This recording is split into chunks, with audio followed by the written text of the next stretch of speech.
الحمد لله الذي وحده والصلاة والسلام على من لا نبي بعده وآله وصحبه أجمعين أما بعد أعوذ بالله من الشيطان الرجيم بسم الله الرحمن الرحيم وإذا بشر أحدهم بالأنثى ظل وجهه مسودا وهو كظيم يتوارى من القوم من سوء ما بشر به أيمسكه على هون أم يدسه في التراب ألا ساء ما يحكمون.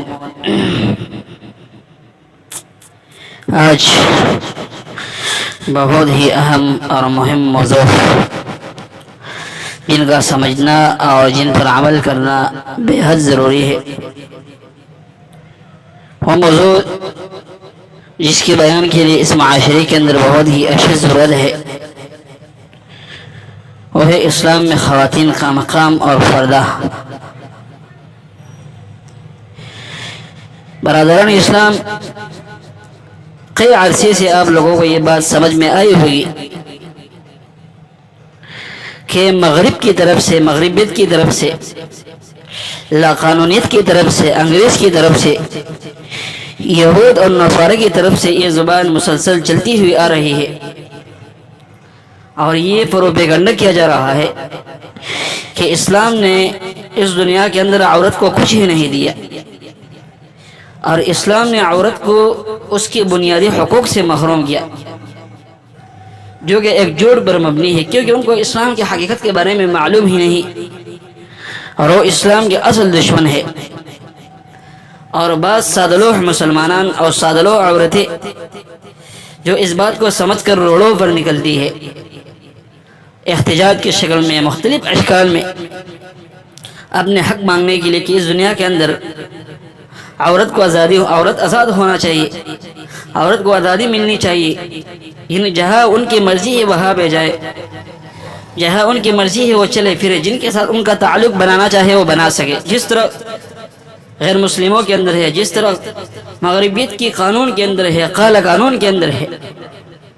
حالانکہ عورت کو جو مقام اسلام نے دیا ہے وہ مقام کسی بھی عورت کو کسی بھی مذہب نے نہیں دیا. اس بات کا جائزہ لینا یہ ضروری ہے. جاہلیت کے زمانے کے جو عورتیں تھی اور خاتون اسلام کے درمیان موازنہ کرنا یہ بے حد ضروری ہے اور اس بات کو سمجھنا بھی ضروری ہے. حالانکہ جو لوگ کہتے ہیں کہ اسلام نے عورت کو کیا دیا، اسلام کے احکامات کو حقیر سمجھتے تھے، جہالت کے دور کے اندر یہ بات یقینی تھی کہ عورت کے لیے کوئی مقام نہیں تھا، کوئی درجہ نہیں تھا، عورت حقیر سمجھی جاتی تھی. لیکن جب اسلام آیا تو اسلام نے عورت کو وہ مقام دیا، وہ درجہ دیا، وہ رتبہ دیا جو آج تک کوئی اور مذہب نہیں دے سکا. آج جہالت کے اندر لڑکی کا وجود وہ عار تصور کیا جاتا تھا اور لڑکی کو زندہ درگور کر دیا جاتا تھا، زمین کے اندر گاڑ کر اس کے اوپر مٹی ڈال دیا جاتا تھا. لیکن جب اسلام آیا تو اسلام نے ان کے سر پر پردہ ڈالا، ان کے سر پر لبادہ ڈالا، عورت کو مقام دیا، درجہ دیا. قرآن کریم کے اندر اللہ رب العالمین نے فرمایا وَإِذَا بُشِّرَ أَحَدُهُمْ، جب ان میں سے کسی کو لڑکی کی خوشخبری دی جاتی ظل وجهه مسودا، تو اس کا چہرہ کالا ہو جاتا اور اس کا دل جو ہے وہ غصے سے بھر جاتا. جو بری خبر اسے دی گئی اس کی وجہ سے لوگوں سے وہ منہ چھپانے رہتا تھا کہ میں لوگوں کو کہاں منہ چھپاؤں گا کیونکہ میرے گھر کے اندر بچی کی پیدائش ہوئی. لیکن اس کا کام یہ تھا یتوارا من القوم من سوء ما بشر به ایمسکه علی هون، یا بری طریقے سے اپنے گھر کے اندر اس کو پالتا، ام یدسه فی التراب، یا مٹی کے اندر اس کو دفن کر دیتا. یہ جہالت کا قانون تھا اور جہالت میں عورت اور بچی کا مقام تھا. امام بغوی رحمہ اللہ لکھتے ہیں کہ عرب میں یہ رواج عام تھا کہ جب کسی کے گھر کے اندر بیٹی پیدا ہوتی اور وہ اس بیٹی کو زندہ رکھنا چاہا تو اسے انہی جبہ پہنا کر اونٹوں اور بکریوں کے لیے جو ہے ان کے چرانے کے لیے دور دراز تک بھیج دیتا تھا، جہاں ان کا 3 دن 4 4 5 مہینے کوئی جو ہے وہ خبر بھی نہیں ہے. اگر اسے مارنا چاہتا تو 6 سال کی جب ہو جاتی تو پھر کسی دور دراز جنگل میں جا کر اس کے لیے ایک گڑھا گھڑتا، پھر اپنے گھر کے اندر آ کر اپنی بیوی سے کہتا کہ ان کو اچھے لباس پہنا ہوتا کہ اپنے دادی وغیرہ کے ملاقات کے لیے ان کو لے جاؤ یا رشتہ داروں کی ملاقات کے لیے لے جاؤ۔ پھر جب وہ اس گڑھے تک پہنچتے ہیں تو اسے کہتا کہ اس گڑھے کے اندر دیکھو کیا ہے۔ جب وہ بچی، وہ لاچار بچی جس کا جرم یہی تھا کہ وہ بچی ہے، صرف وہ لڑکی ہے، جب اس گڑھے کے اندر دیکھتی تو پیچھے سے دھکا دے کر اس میں وہ گر جاتی تھی اور اس کے اوپر مٹی جو ہے وہ گرایا جاتا تھا۔ معالم التنزیل کے اندر یہ ذکر ہے۔ محترم بھائیو، یہ زمانہ جاہلیت کے اندر کسی عورت کا مقام تھا، یہ عورت کا درجہ تھا کہ عورت کو اتنی تکالیف اور مصیبتوں میں مبتلا کر دیتے کہ عورت کو پیدائش سے لے کر موت تک ذلت اور رسوائی ہی تھی، اور بچی کی پیدائش کو اس دنیا کے اندر ایک مصیبت اور تکلف اور تکلیف تصور کیا جاتا تھا، اس کو اس دنیا کے اندر زندہ درگور کیا جاتا۔ اور اس وقت بھی بہت سارے مسلمان، نام کے مسلمان موجود ہیں جو تقدیر پر ایمان نہیں رکھتے ہیں۔ جب ان کو اس دنیا کے اندر آنے سے پہلے یہ پتہ چل جاتا ہے کہ ابھی بچہ ہونے والا ہے اور وہ لڑکی ہے، کسی خاص ذرائع کی مدد سے یا کسی خاص چیزوں کی مدد سے یا اسباب کی مدد سے، تو وہ دنیا میں آنے سے پہلے ان کو زندہ درگور کر دیتے ہیں۔ اب بتاؤ، جہالت کے دور کے اندر لوگ تو زندگی کے بعد، اس دنیا میں آنے کے بعد، آب و ہوا کو دیکھنے کے بعد اس کو زندہ درگور کرتے تھے، لیکن اس وقت کے مسلمان، نام نہاد مسلمان جو لا الہ الا اللہ پڑھنے والے ہیں، نمازیں پڑھنے والے ہیں، اللہ سے مانگنے والے ہیں، اللہ کا نام لینے والے ہیں، لا الہ الا اللہ محمد رسول اللہ پڑھنے والے ہیں، اس پر عمل کرنے والے ہیں، اس کے باوجود ان کو دنیا میں آنے بھی نہیں دیتا۔ پہلے سے کسی میڈیسن، کسی انجیکشن کے ذریعے سے ان کو ختم کر دیتے ہیں کیونکہ بچی ہونے والی، حالانکہ یہ معلوم نہیں۔ ان ٹیسٹوں پر اور ان چیزوں پر اگر ہم عمل کریں، یقیناً ہمارے ایمان کو بہت بڑا نقصان پہنچے گا۔ بہت سارے ایسے لوگ اس دنیا کے اندر موجود ہیں جن کو یہ کہا گیا ہے کہ آپ کی بچی، آپ کے گھر میں بچی کی پیدائش ہوگی، اور جب پیدا ہو جاتا ہے تو بچہ ہی آ جاتا ہے۔ یہ اللہ رب العالمین کا قانون ہے، اللہ رب العالمین کا کام ہے۔ جب اللہ رب العالمین چاہے تو کسی کو بچہ بھی دے سکتا ہے، کسی کو بچی بھی دے سکتا ہے۔ ہم کون ہیں اعتراض کرنے والے؟ چلو دیکھیں، ہمارے گھر کے اندر اگر ہمارے ماں موجود ہے تو کسی کی بیٹی نہیں ہے، ہمارے گھر کے اندر ہماری بیوی جس کے ساتھ ہم نے نکاح کیا ہے اپنے گھر بسانے کے لیے، جس کو ہم نے گھر میں لایا ہے، کیا وہ کسی کی بیٹی نہیں ہے؟ جب وہ کسی کی بیٹی ہے، جب بیٹی ہوگی تو بچے پیدا ہوں گے نا۔ اللہ اکبر کبیرہ۔ جب اسلام آیا تو اسلام نے اس چھوٹی سی بچے کو اتنا عزت دیا، ان بچوں کو اتنا مقام دیا، ان لڑکیوں کو اتنا مقام دیا۔ سب سے پہلے تو اللہ رب العالمین نے لڑکیوں کو زندہ درگور کرنا حرام قرار دیا۔ ان اللہ تعالی حرم علیکم عقوق الامہات، ماؤں کی نافرمانی تم پر حرام، ووأد البنات، اور بچوں کو زندہ درگور کرنا تم پر حرام کر دیا گیا۔ اور پھر جس گھر کے اندر بچی کی پیدائش ہوئی اور انہوں نے ان کی تربیت کی احسن طریقے سے، تو ان کو یہ خوشخبری دی گئی، من ابتلی من هذه البنات بشیء، جس کو آزمایا گیا بیٹیوں کی وجہ سے، کسی آزمائش میں ڈالا گیا، اس کا معنی یہ ہوا کہ بیٹیاں اس دنیا کے اندر آزمائش ہے، اور جس بندے کے زیادہ بیٹیاں ہو وہ اس کو آزمائش سمجھ کر اس پر صبر کرے، اللہ رب العالمین اس کا بدلہ اس کو دے گا۔ یہ اللہ رب العالمین کا قانون ہے۔ اذا اراد اللہ بعبدہ خیرا ابتلاہ، جب اللہ رب العالمین کسی بندے کے ساتھ خیر کا ارادہ رکھتا ہے تو اللہ رب العالمین اس کو جو ہے اس پر مصیبتیں آتی ہے، اس کو آزماتا ہے اللہ رب العالمین اس دنیا کے اندر۔ وہ چیزیں جو نہ چاہنے والے ہیں انسان کے اوپر وہ چیزیں آ جاتی ہے، یہ اللہ رب العالمین کا قانون ہے۔ لیکن اس آزمائش کی وجہ سے اللہ رب العالمین انسان کے گناہوں کو مٹا دیتا ہے اور انسان کے لیے سکون بنا دیتا ہے۔ فرمایا جو آزمایا گیا اس لڑکیوں کی وجہ سے، فَأَحْسَنَ إِلَيْهِنَّ، انہوں نے ان لڑکیوں کے ساتھ احسان کیا، كُنَّ لَهُ سِدْرًا مِّنَ النَّارِ، یہ بیٹیاں ان کے لیے جہنم سے پردہ ہے۔ اچائی سے مراد کیا ہے؟ اچائی کے ساتھ ان کی تربیت کے بعد احسن الیہن، یعنی ان کے پرورش اچھی طریقے سے کی، اچھے سلوک کیا، اچھی تعلیم و تربیت دی، اور جب جوان ہو جائے تو اس کی شادی کے لیے ایک اچھے اور پابند اسلام خاوند کا انتخاب کرنا والدین کا فرض۔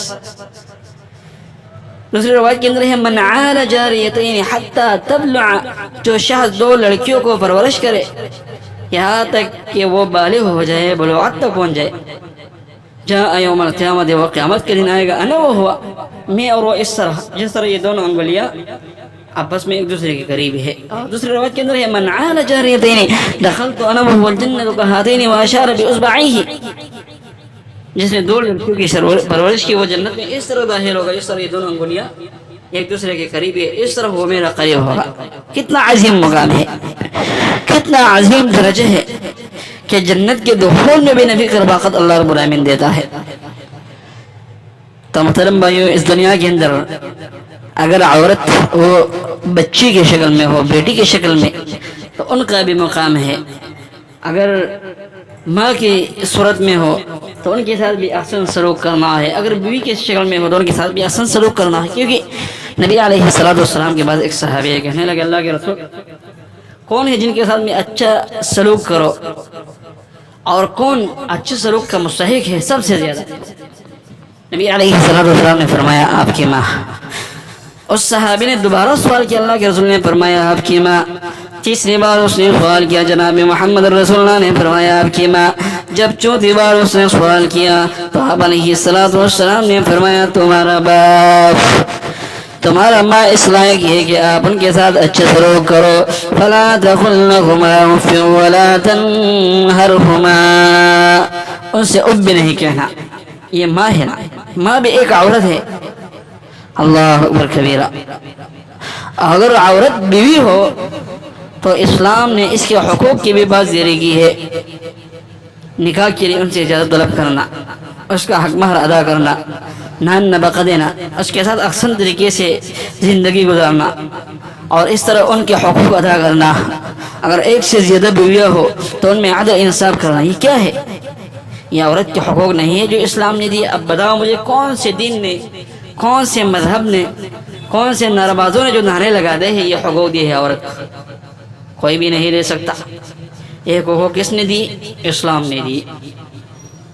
نبی علیہ السلام کا ارشاد ہے لا تنکح الایم حتی تستأمر، کسی بیوہ کا نکاح اس وقت تک نہیں کیا جائے جب تک اس سے مشورہ نہ لیا جائے، یعنی بیوہ سے نکاح کے لیے مشورہ لینا ضروری ہے، اس کا امر، اس کا حکم، اس کی رضامندی ضروری ہے۔ ولا تنکح البکر حتی تستأذن، اور کسی کنواری لڑکی سے اس وقت تک نکاح نہیں کیا جائے جب تک اس سے اجازت نہیں جائے۔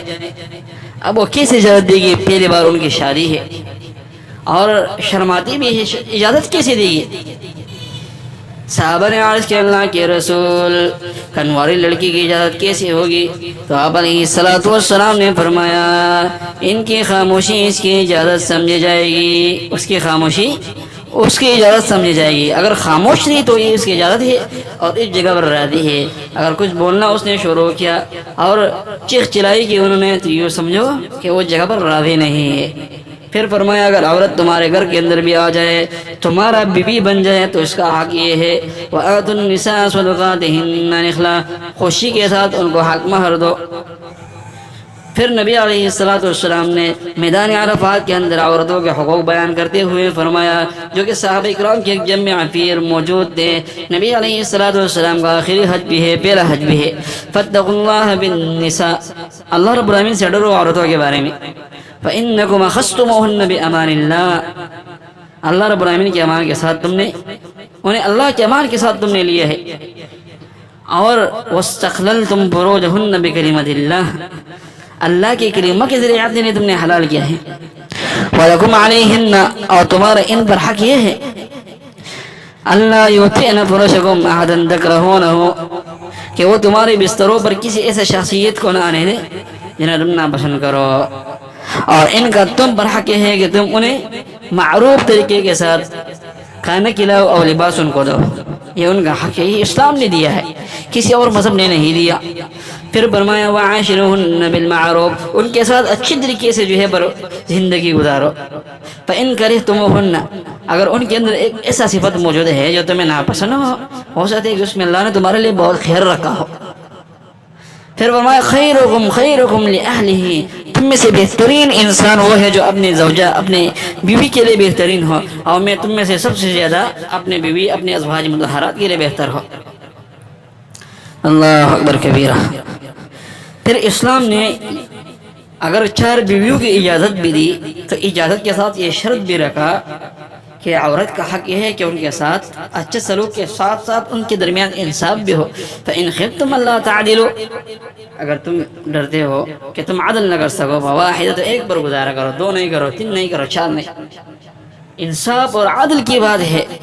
اگر تمہارے اندر یہ قوت اور طاقت موجود ہو کہ سب بیویوں کے اندر تم انصاف کر سکو تو پھر تم 2 بیوی 3 اور 4 کرو۔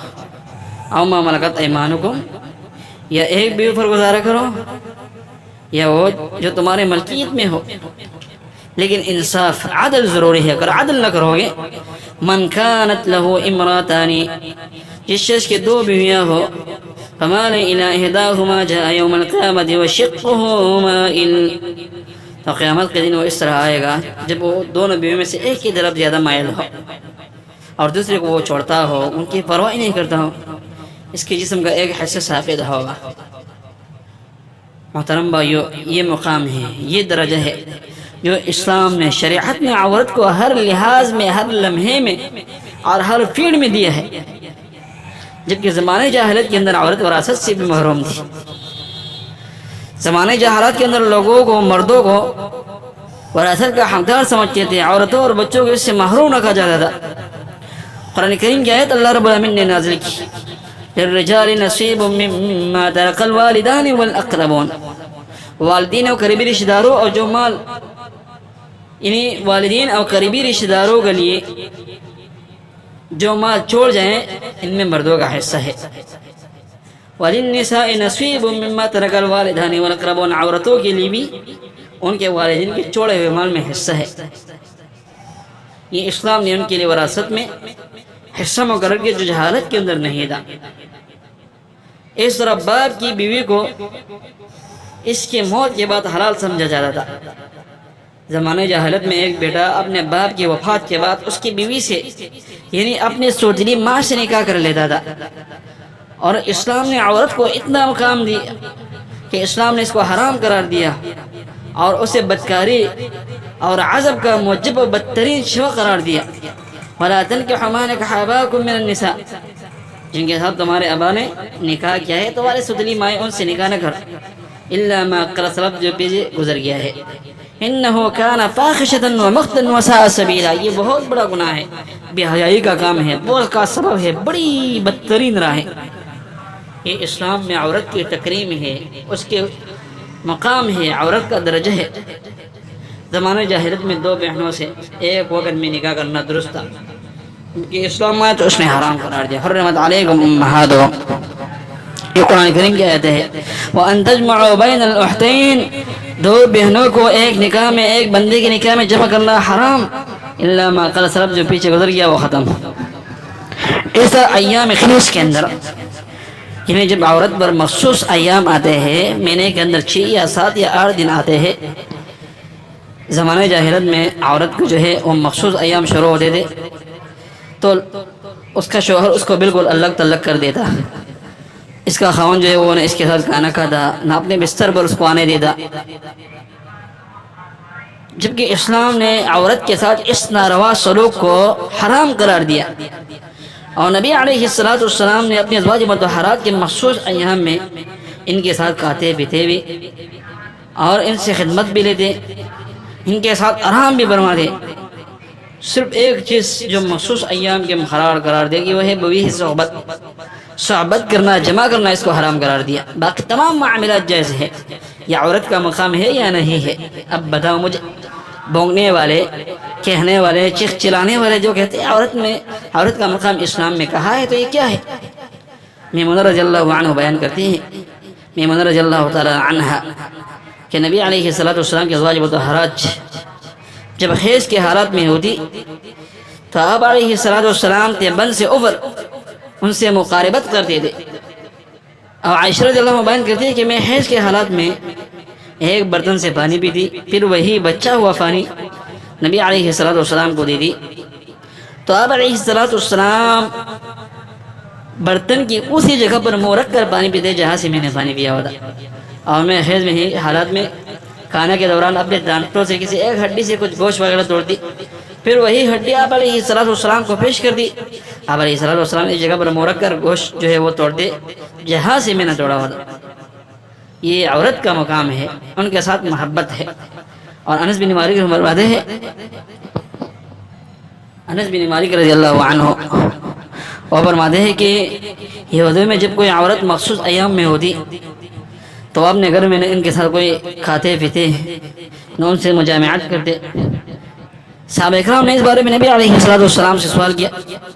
قرآن کریم کی آیات اللہ رب العالمین نے نازل فرمائی, یسألونک عن المحیض, یہ لوگ آپ سے حیض کے بارے میں سوال کرتے ہیں. قل هو اذن, یہ تو ایک تکلیف ہے. فاعتزلوا النساء بالمحیض, حیض کے ایام میں تم عورتوں سے دور رہو. ولا تقربوهن حتى يطهرن, انہیں قریب نہ جاؤ یہاں تک کہ وہ پاک ہو جائے. تو محترم بھائیو, یہ عورت کا مقام تھا, یہ عورت کا درجہ جو شریعت نے دیا, جو اسلام نے دیا عورت کو. اس طرح کا کوئی مقام, اس طرح کا کوئی درجہ کسی اور مذہب نے, اگر مغربیت کا ہو, اگر عیسائیت کا ہو, کوئی بھی مذہب ہو, کسی نے عورت کو نہیں دیا جو اسلام نے دیا. انشاءاللہ ہماری یہ موضوع چلتی رہے گی اور اللہ نے زندگی